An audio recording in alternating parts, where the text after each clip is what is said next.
All right, let's rock and roll. Everybody, welcome to another weekly recap. This is Trader Travis, and my Success Academy co-trainer Peter is back with us from vacation. I'm still jealous. He's vacationing, and I'm suffering here. But hey, we just want to share our market outlook today. I have a couple of trades in place. Peter has an update on his trades. And as always, this is all just for educational, informational purposes only. Uh, Taking advice you learn for free online and trying to implement it without understanding what you're doing is reckless at best. So always have a mentor, somebody you can some experienced investor you can ask questions or make sure you're following a proven system. Pretty much, if you take something we say and you implement it or tweak a already proven system, that's fine. But it's the people who don't have a proven system in building wealth. They're just trying to Frankenstein together some kind of system. Those are the ones I worry about because they don't have the mentorship and they don't have the guidance to know what they're doing. So with that being said, let me turn it over to Peter, and Peter's going to give you an update on his trades. Okay, thanks, Travis. And that's the other thing, you guys. Travis is my mentor, so that's how I do this all the time. I've been doing it with Travis for many, many years now, and it took me a long time to get to this point. It doesn't have to take that long. It just took me that long because I'm a little slow on the uptake sometimes. So I'm going to cover my trade. So a couple of weeks ago, I had gotten into IWM. You can see my screen, right, Travis? Yeah. Yep, sure can. IWM, IYR, and SPY. God, I thought there was a fourth one, but there wasn't. I just got into those three ETFs.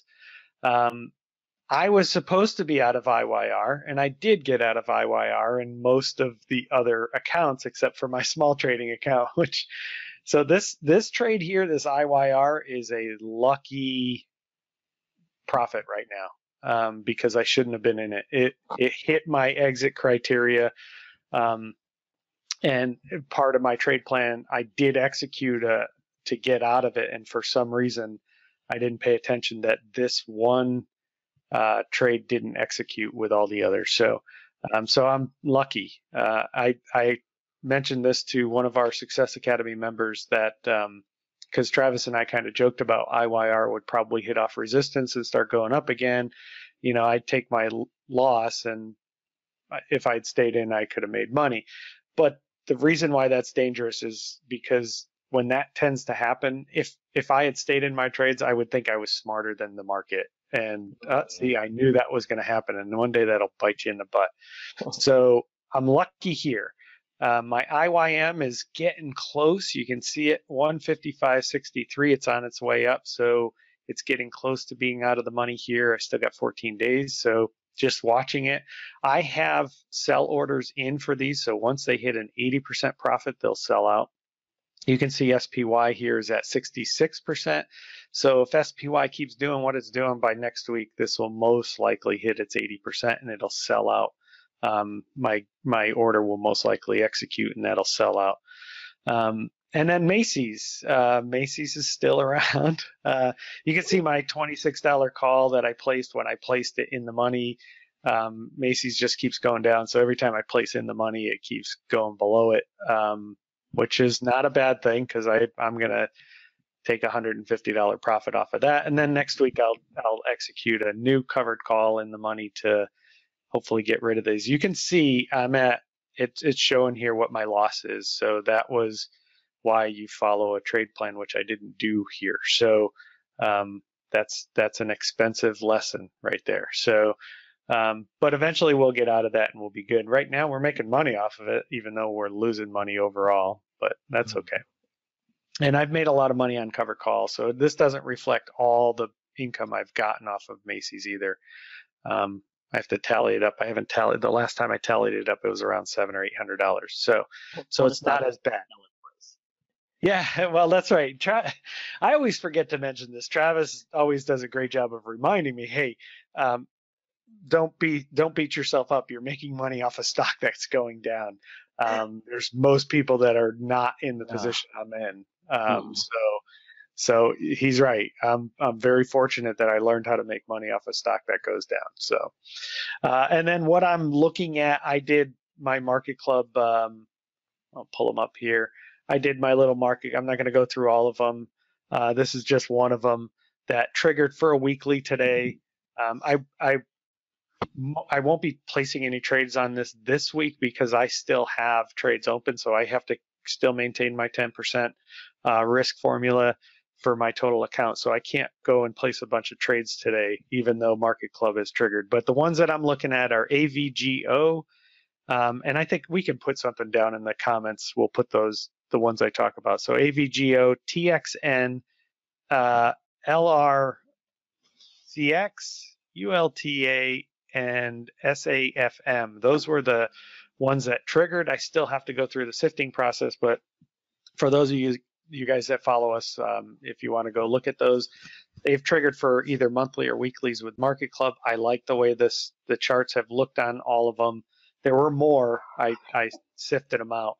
And then my favorite triggered for a monthly today, my favorite stock, and that's Apple. I have it here somewhere. Where is it? There it is.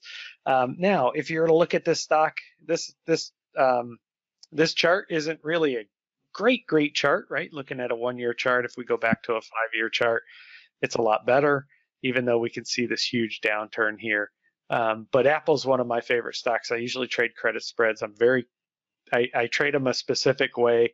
For those of you guys that are part of the Success Academy, you know how I trade Apple and how I'm very careful with Apple because it can be very volatile. So if you're going to trade Apple, be very careful because Apple can have a $7 or $8 price swing in a day. Believe me, it can, and it usually does to me. But I love trading it, so that's probably another trade I'll place. We'll see. Probably next week I'll have a better update for next week's update for it. And that is it. I'm still here. Okay. No, I'm still here. I just paused my camera real quick. Okay, because I was like, yeah, I'm good. And that was it. I'm done. So I will change you as the presenter. All right. So what I want to do real quick is recap, kind of just touch on really quickly what I talked about last week. I look at my time here. I talked about fear and emotions and how it can wreak havoc on your financial plan and how we all struggle with the same thing. People think I'm like this emotionless robot, or I'm just like somebody made a comment in Members Area today, like in the Success Academy Members Area, that I execute my trade plan without emotion. I'm like, please, like you talk to anybody in my family, they say like I'm like the girl or like the dramatic chick, right? Like, no, I have plenty of emotions. Like, and it's always this negative head trash in my head constantly. So no, I don't execute my trade plans without emotion. It's super high emotion, but I execute my trade plan. That's it. It's like I have learned, and you can train yourself to do this. And even athletes learn how to do this. You just train yourself to honor your feelings you have, but ignore them. Like you can feel fear and act opposite of the fear. Like you rode a bike. It may be scary, but you can still ride the bike. You can ride a bike and fear is still there. I can place a trade even with fear being there. That's what you have to realize. Fear is just a feeling. It's literally not like somebody physically holding you back or physically stopping you from doing something. It's just a feeling. And so once you really realize that, you're like, wow, I can physically do something opposite of how I feel. And it's empowering. So no, I'm scared. Like last week, I was scared to place a bearish trade because I thought I'd lose money.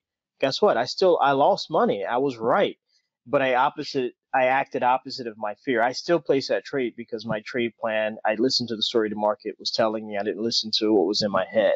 And I wound up losing money. Granted, I'm making money now because I listened to the new story the market was telling me is, hey, I want to go up. So I got back in. So, excuse me. So I just wanted to touch on that again. No, I'm not executing any of this without emotion. You all may not see it behind the scenes, and I may not always articulate it, but I can promise you, every single day I have some negative stuff in my head, even if it's an ego. Like me and Peter was joking at how we could be like, oh yeah, we were trading gods. Like if we just completely make money all the time, like that's not negative head trash. It's ego head trash. It's like, oh, I'm so good. Like I can't do no wrong. That comes back to bite you eventually. So it works both ways. It's fear and greed. It's both all head trash, and you have to learn how to recognize it's there, but physically do something opposite. And it helps to have something written down. I have my trade plans written down So that way I don't have to listen to what's in my head. I'm like, what's in my notebook? My notebook says when prices close. Now let me show my screen here. My notebook said, well, when prices close above a certain moving average, then I'm going to go ahead and place my trades. Let me wait. Tell me when you can see my screen. Yeah, I see it. Yep. All right. So we have Macy's pulled up because we were just talking about that with Peter. But whoa, what just happened? I've never seen that before. 2x1. Oh, there it is. Okay. There you That is weird, though. I mean, how would Grid you do that? charts. Oh, that's cool. That's kind of neat. Yeah, it is. We can actually look at two charts at one time. Okay. Yeah, you can look at, you know how you always show the inverse ETFs? Yeah, exactly. Do it there. Cool. Now I know how to do that. I always did the Yahoo. Now learn something new. Hey. All right. Let's move it on. All right. So going back to what I said, like my trade plan was like, oh, hey, okay, when prices close above the moving average, then I'm going to jump back into bullish. Bullish means, when you make money when stocks go up. And so I did. And now I'm making money. So with that, now that I'm looking at this, I just want to point out the 4 stages have reversed. We're now back in pretty much bullish territory. Neutral bullish because the 200-day is still kind of flat. But for the most part, we're in bullish territory. And DIA and SPY, at least, I didn't look at QQQ, but I know they triggered for a new PR template, as well as SPY triggered for a market club template. So today I'm going to actually place, not right now, it's going to take too much time, but I'm going to place buy a call option on SPY per the market club options blueprint. Also, I'm going to place 2 more trades. One is Profit Accelerator. It's where I'm selling short-term insurance or short-term stock insurance to other traders. I'm going to do that on DIA and SPY. And I heard somebody explain insurance a great way the other day. And so let's see if we can pull up my paper trading platform. That's where I'm placing these trades. And let's come to the trade panel. So let's look at SPY. So I'm going to do a short-term Profit Accelerator trade, and it's going to be like a weekly, 7 days left. So let's see if I sell this 282 put option right here. What this is, I'm selling insurance to someone else. And the way this lady explained it, she said insurance is like you're paying somebody else to worry about your risk. And I was like, I never thought about that. Like if you have a risk, if you worry about dying and leaving your family without money, you can pay somebody else to worry about that. You're like, you know what? Let me pay your insurance companies $400 a year. And then if I die, you'll pay my family $200,000. So now they have to worry about dying and coming up with $200,000. You don't have to worry about that anymore because you're paying them to worry about that. So same here. I'm paying somebody else. They're paying me, to worry about the market crashing. If the market crashes, I am agreeing to come in and buy their stock for 282. I'm insuring their portfolio so they don't have to worry about it. The stock could fall 20% again, but they're still having an insurance contract that says, nope, I get to unload my stock to Travis. He'll take over from there. And they're going to pay me a premium to worry about that. And it's going to be about $153 per week, So 153 per week is about $600 a month. So, I mean, it's not a lot, but, what could you do with an extra $600? Would that make a difference in your life? Yeah, it all adds up little by little. That's how we build wealth. So I'm going to place that type of trade on DIA for the Market Club options model portfolio, and then SPY for the Success Academy model portfolio. So those are the 3 trades I'm going to make. Just a call option trade and 2 Profit Accelerator trades. New stocks. Peter already covered some stocks. I have some pulled up here too. Microsoft, Apple. Peter talked about Apple. MO, TXN, ULTA, Costco, PSX, ASML, and I think one more here, BDX. Now, my disclaimer, not all of these stocks pass my filter. So they passed the first part of the filter. They got new market club signals. But when I started going through my filtering process, looking up the fundamentals, are they making money quarterly, yearly, things like that, a couple of them did not pass. I'm not going to tell you which ones. Now I'm going to make you do the work. So you all have to look them up this week. And then once they pass that filter, remember, we still have other filters. We have the option chain filter. We have the naked chart analysis filter. So there's all these little filters we use. And so don't forget that. Continue down the filter. Most importantly, the open interest filter to see if people are actually trading options on these stocks. And one of them, I'm surprised, it failed, and it's a really popular one, and I won't tell you which one it is. And so I'm looking at my notes here. I covered the 4 stages. I covered fear, covered the new stocks. I talked about new trades, and I think that's it. I was going to talk about short-term or long-term perspective. Maybe I'll end with that. I want to real quick. I wanted to ask you a question that I think people might be thinking about. So some of you guys don't know what the Profit Accelerator is, but explain to them why you're planning on doing a Profit Accelerator now. Why wouldn't you have done it before? Great question. Because my trade plan, the story the stock was telling me that, matter of fact, I was in a Profit Accelerator trade and I exited it for small loss here when prices closed below it was both prices closed below their short-term moving average, and I got a Market Club red daily. So the stock was telling me, hey, I want to go down in the next few days, and the Profit Accelerator will lose money if that happens. So I exited. So then when I got a green daily trade triangle, the story was, hey, I want to go up in price the next few days, and that's when I entered it now, is because I got a new signal that prices may rise higher. Now, you don't have to use Market Club. You could use PR template. That's just using the free moving averages and things your broker offers you, but that's why. Did that answer the question? Yeah, I knew why. I figured some people would probably wonder why, hey, why now? And basically, for those of you that watch this, if you understand options and you understand what Travis is selling a put option, so we call it a cash secured put, but in this case, he's not doing the normal routine where when we sell a cash secured put, a lot of times it's a set it and forget it strategy. We sold something that's 20% below current value to hopefully one day own it at a 20% discount. In this case, he's selling at the money.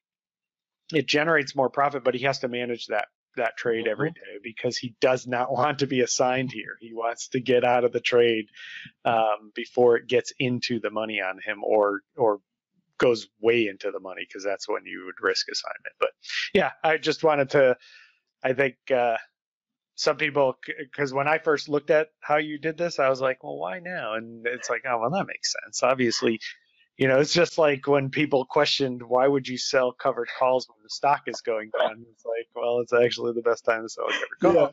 Yeah. The risk of assignment is much slimmer. Yeah, you're right. Thank you. I forget. I'm thanking Success Academy members, but I forget we also share these videos with the public. And matter of fact, on that note, Success Academy members, I put new stocks in the Excel for you all. I think earlier this week. I won't share it right now. So if you're a member, just log in, get my Excel that has all of my trades. If I make a trade, you see it here on this Excel. Good point, Peter. One point. You're right. I'm so glad you pointed that out, because this is different than how I usually trade put options. When I sell a cash secured put, aka stock insurance, aka the Buffett strategy, I want to own the stock. I don't give back the money. And when I get that money in my account, it stays in that account because I want to own the stock. This year I decided, let me show people how to trade this strategy. So some people call it naked options. I don't believe in that. I'm using margin in a conservative way, but Peter's right. I don't want to own the stock in this case. And so if it looks like there's a chance of me buying the stock, I close the trade for loss. I don't argue with it. I don't get afraid to take the loss. No, this is the game I signed up for. When you're trading options this way, losses are part of the game. You're not always going to make money. So when I get a signal, I exit. Do I like taking the loss? No. But this method of selling stock insurance is trading. So I'm showing two parallel approaches. Selling puts as an investor, like Buffett does, billions of dollars. Look it up. Buffett has made billions of dollars selling put options. So I'm showing two parallel camps. Now I'm showing people, hey, you can also do this, but you can trade puts. You can sell puts as an investor. You can sell puts as a trader. So this year I'm showing two parallel camps. So thanks for pointing that out, Peter. No problem. All right, so that's it. I did have a funny thing I wanted to show people. I was looking at my email. I was like, Peter knows I hate email, but I was like, I don't think other people realize it. I'll block out my email, but I wanted to show you all 47,000 unread emails. So do you think sending Travis an email is the best way to reach him? No. because I hate email. Ever since my mentor told me email is everybody else's agenda for your day, it just totally ruined email for me. But he's right. However, if you ask Success Academy members, hey, do we ever feel left out? Do we send an email to Travis and does he respond? You will find that we respond within 24 hours, rare cases 48, because that's where I'm at. You know why I have 47,000 unread emails? Because I don't care about email. I log into the members area every day. That's what I care about. We're helping members make money. We're showing them how to build wealth, how to retire in 5 years, or excuse me, how to achieve financial freedom in 5 years. That's what's important to me. And so when you respond there, excuse me, that's the best way to get a hold of me is in the members area, not by email, because the members area is where it's at. That's where the training is at. That is how you're going to build wealth, is by learning about options, not reading emails that are everybody else's agenda for your day. I paused my webcam again, thinking I was trying to pause my screen, but I wound up pausing my webcam. So let me pause the screen here. I am just a ball of mess today. I was going to say, hey, you disappeared. Yeah, so that's the point. Be clear on what you want. I realize, there's only 24 hours in a day, and I wanted to put my time into helping people create wealth. And so email is something that fell by the wayside. Spending time with family didn't fall by the wayside. That's important. So you have to figure out what's important to you and then devote your time there. Email is not important to me because it's everybody else's agenda for my life. And I sound like a hypocrite because guess what? I send emails to you and I'm like, yeah, I have an agenda for your life.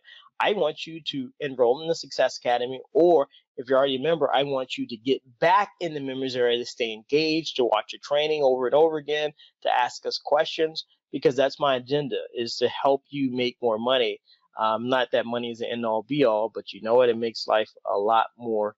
Well, here's one way to put it. One guy said, if you have enough money to solve the problem, you don't have the problem. When you have a lot of money, you don't have many problems. So with that, I don't have anything else to say unless, Peter, you have any takeaways? No. All right. Well, with that, everybody, we'll see you next week for another Success Academy recap.